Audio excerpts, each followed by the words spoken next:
Few reasons, really, Mark. I think the best way to probably describe it is in the owner's words himself. When I took the job, he said, "Congratulations on the job. You're catching a falling sword," and it has been very much that. It's been a real tough football club to manage. I've said this many times to lots of people at the club. You need unity on and off the field to have success on the pitch. I think a few people seem to think if you sign a few good players, you climb the league, all the fans fly in and off you go, and it takes a lot more to get a United Football Club, and I feel like it's been a real difficult sort of gig, if I'm honest.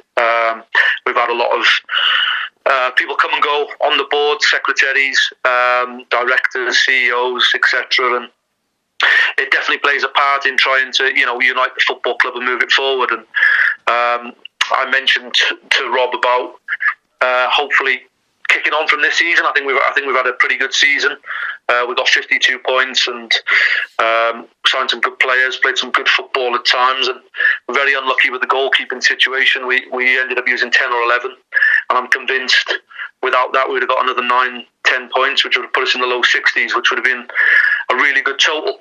And a few of the lads, your Wedgie, your Raoul, Keenans were worth keeping, and they were just sort of saying to me, what's happening next year, and the club really weren't forthcoming in putting any sort of plan in place for next season and kicking on, and I felt with what we'd done this year, if we could have kept the better players and maybe added a little bit to the budget, we could have pushed on and been a good top 10 team, and that would have been a big step forward for the club, that was once catching a falling sword, if you like, 4 years ago. So there was nothing forthcoming and no real sort of plan in place to move the club forward next season, and I guess I've had to be a little bit selfish and think of myself and resign and move on and look for another opportunity. And it's been tough to do that because I really wanted to move the club forward. I've spent the last 4 years in 6 days a week with the academy and the first team trying to drag this club forward, and I've given it all I can really, and I've tried everything possible to move the club forward, and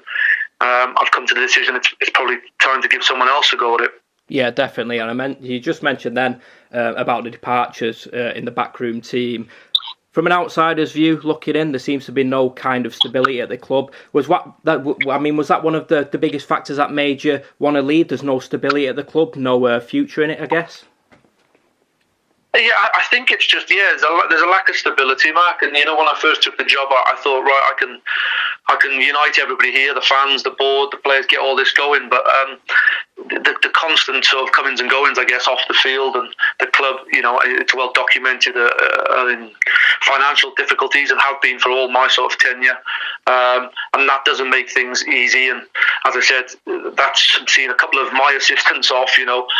Gaz has moved on, and Ian Johnson this year, so that's been difficult for me. But again, fully understanding that they've probably seen the situation and decided to move on a lot sooner than I did, and I've had to just show a little bit of selfishness and a little bit of ambition, which I do have. I'm an ambitious manager, and I think it's probably best I move on and try and find a club that maybe matches that. And like I said, it's a real difficult club to manage. I think anyone that's worked at the club or been inside the club will be looking at this and thinking, I totally get where he's coming from, and good luck to the guy. People on the outside probably still see Stalybridge as a big sleeping giant, but I think things have changed an awful lot from them days, and it's a difficult job to do through many different reasons. And as we said, the comings and goings and the instability off the field definitely reflects the ability to build a team on the field. And again, some people might not recognise that, but I think anyone who understands football or probably has half an ounce of an idea of business and understanding of the game will realise you need to be successful off the field to be successful on it, and it's one thing that comes together, and you can't have one area operating successfully and the other not. And if you do, it'll only ever be for a short spell. Ideally, everybody needs to be pulling together. Yeah, absolutely. I mean, you've been in the game a long time. You know all about it. You've played as high as the Championship. I mean, you must know managers and players, I guess, at this kind of level. Have you spoke to them? Have they told you, is it similar at their clubs, or is Stalybridge Celtic just completely different in terms of how it's managed, how it's run? I mean, do you fear for the next manager that comes in terms of how he's going to take the club forward? Yeah, I mean, I'm lucky enough in my own career, like you said, I've played sort of Premier League football, international football, league football, and I've coached in the Football League in League Two, and with Shrewsbury and Mickey Mellon getting promoted out of League Two, and I've come into non-league and had 2 good years at Clitheroe. Really, it was a very well-run club. It was a small budget, but we overachieved, and I think a big part of that was down to Anne Barker and the way she run the club. And I left there because I wanted to be a bit more ambitious and get promoted, and that wasn't the case there. And they've obviously now had some finance involved there and kicked on. And I think it's important that there's money at the non-league level to be successful. If I'm honest, if you look at this year's top 2, they're probably the biggest spenders, so you definitely need money. So I'm understanding of the challenges to bring money into Stalybridge, but I think you can still have a well-run club, as I alluded to with Clitheroe, where you can still have success to a level. And I just think it's been tough. It's been really tough to do that here. And yeah, I speak to people at other clubs, and we're probably a bit of a one-off, but players join the club and players speak, and non-league's a small kind of world, and it's got quite a big platform now on social media and different things. And the club has perhaps got a bit of a reputation now as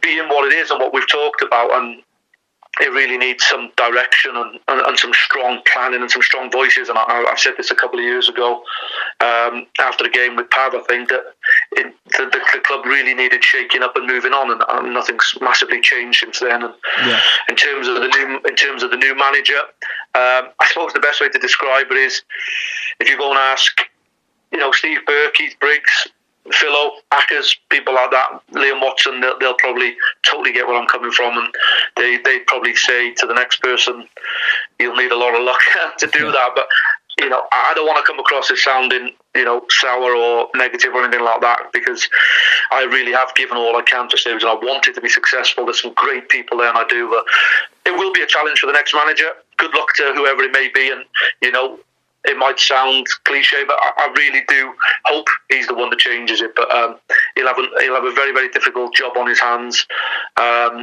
and that's all I could say. Really, would be good luck, and I hope you do it. Yeah, absolutely. Like you said, then you've given your all to the club. You take on first team responsibilities, academy responsibilities. But if you look at clubs around the area, you've got Hyde United, you've got Curzon Ashton, they've got this great infrastructure.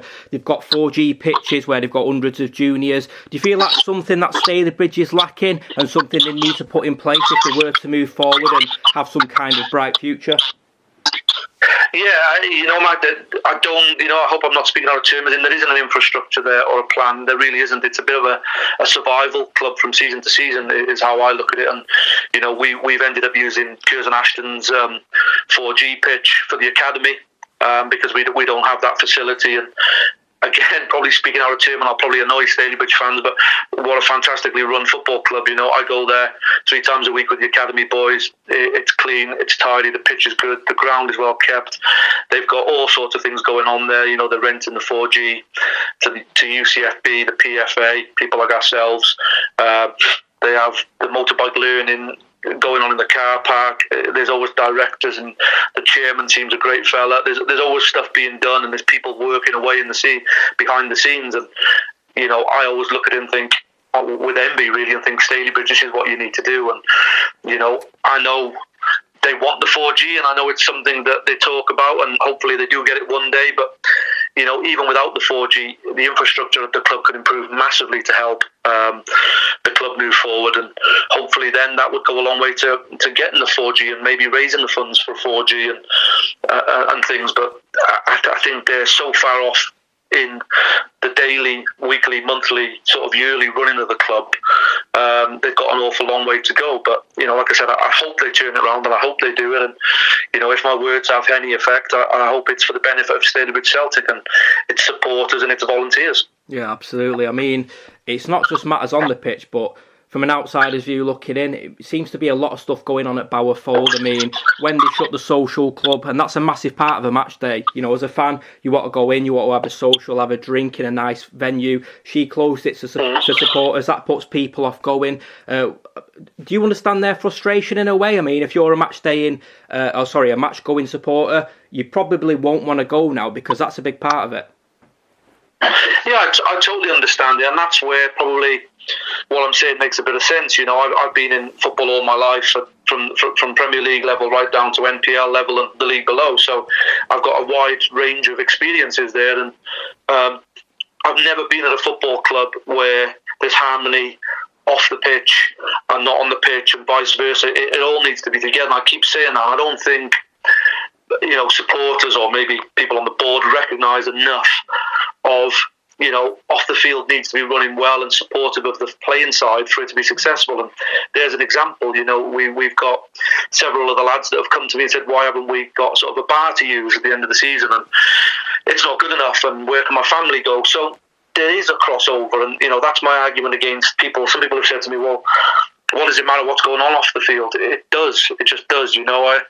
I touched on there in League Two when we got promoted with Shrewsbury Town, and Mickey Mellon galvanised the whole football club, and that was from everything. We'd have 5-a-sides on a Friday night, and with the playing staff, the coaching staff, we'd have the security, the catering, and we'd have a beer after. And the whole club was united, and there was no backstabbing, no talking, no gossip. Everyone just wanted the best for the football club, and every club I've been at like that has been successful, and everyone that hasn't had that has been unsuccessful. And I've tried to sort of bang that drum at Stalybridge.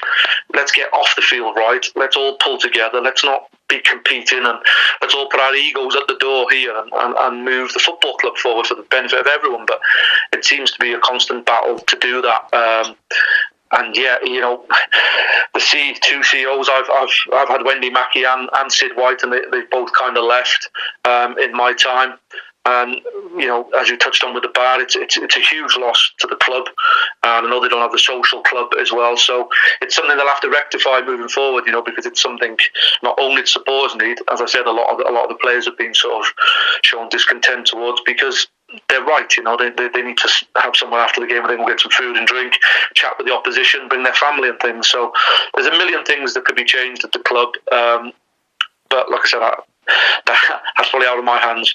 Yeah, definitely. I mean, in fairness of balance, it can't be easy being the owner of a football club, especially a non-league club. You're ploughing money in, you're not getting any return from it. And I know you're not being personal in any way with Rob here. It's purely football that matters. But do you sympathise with him in any way, or is your decision purely based on you see no future with yourself at the football club? Yeah, I don't see any future for myself. I don't see the club sort of putting that infrastructure that we've talked about, or that plan in place to move it forward. Listen, I'm sympathetic of football chairmen. I've had a lot of them in my time, and it's an expensive hobby. And we've seen the benefits of South Shields and Buxton. If you do spend and get it right, then you can get what you're after. With success to an extent. I don't think our club, well, it's common knowledge, like I said, that the finances aren't there.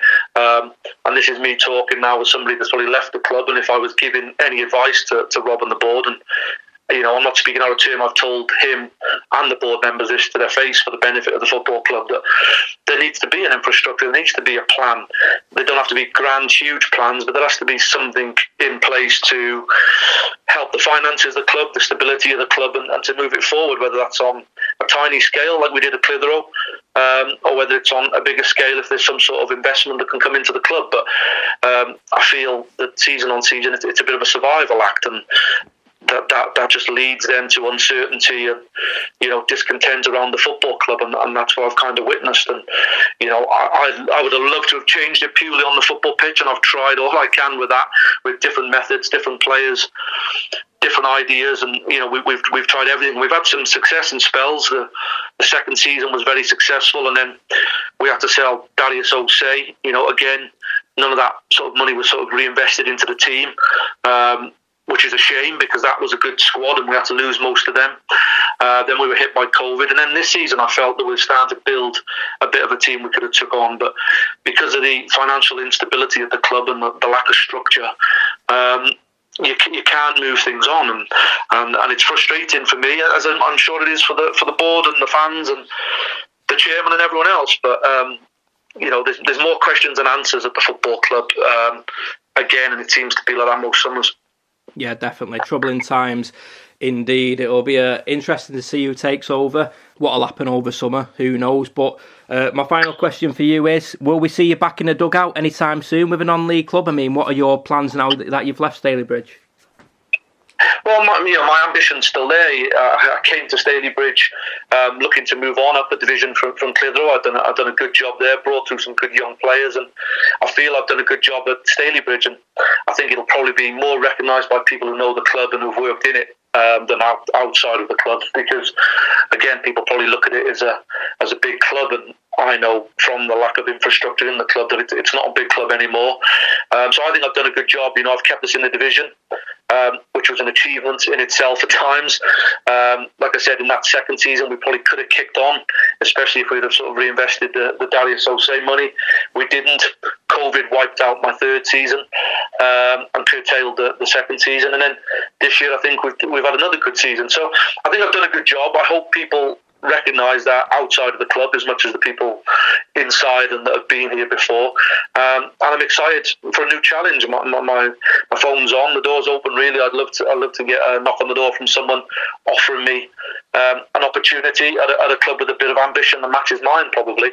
And I'm keen to get back in the dugout if it's the right club that's run well, that's got a bit of a project and a plan. Great, and a bit of ambition, then great. Then, of course, I'd be interested in speaking to them. On the flip side of that, if not, I'll keep myself busy and look to do something else in football, maybe back at pro level if the opportunity opens up. Brilliant stuff. Well, it's been great knowing you, Simon. I know you've tried your hardest at the club. You've delivered, I suppose not success, but you've delivered stability after a few turbulent years. So yeah, just thanks for speaking to me and clearing things up, and I'm sure the supporters will wish you well. But just finally, do you have a message or an outgoing message for the supporters of Stalybridge if you want to thank them or anything like that? Yeah, just a thank you for your support. There's been some outstanding sort of individuals amongst that. I know as a group, I don't like to pick out individuals, but, someone like Nick Shaw's been a constant supporter to me. I never wanted to mention for it, so I'm mentioning him now before I leave. And, people like Bish over at Allsby. There's been some real good supporters who've kind of understood what I'm trying to do. I know we've not supported such Gerald Crossley, another good man. There's been some real good people. And I hope for their sake, Andy Hobson, Dave Culver, people who work really hard at the football club, that they get what they want from it, and I hope all the supporters do. And I'd also say I hope the club really nurture this group of young lads that have started turning up. They've been fantastic in the last 10 or 12 games. A lot of young boys have started coming, and listen, they light a few flares, they sing a few songs, they're a bit rowdy, great. The club needs it. Trust me, it's a breath of fresh air from the 3 previous seasons. So I would say, to the football club, nurture them young supporters. They really need them. Because it's an older sort of support group at Stalybridge, and hopefully they get what they want off the new manager, and off the field the club sort of gets itself in gear and delivers. And I really would be pleased if they went and kicked on. I have no regrets and no animosity towards the club in that respect. I'll be checking out for the results, and I really hope they thrive. And I hope like I said, I can get something myself and move my own career on as well. Brilliant stuff. Well, like I said then, Simon, it's been great speaking to you. Thanks for clearing stuff up, and good luck with the future.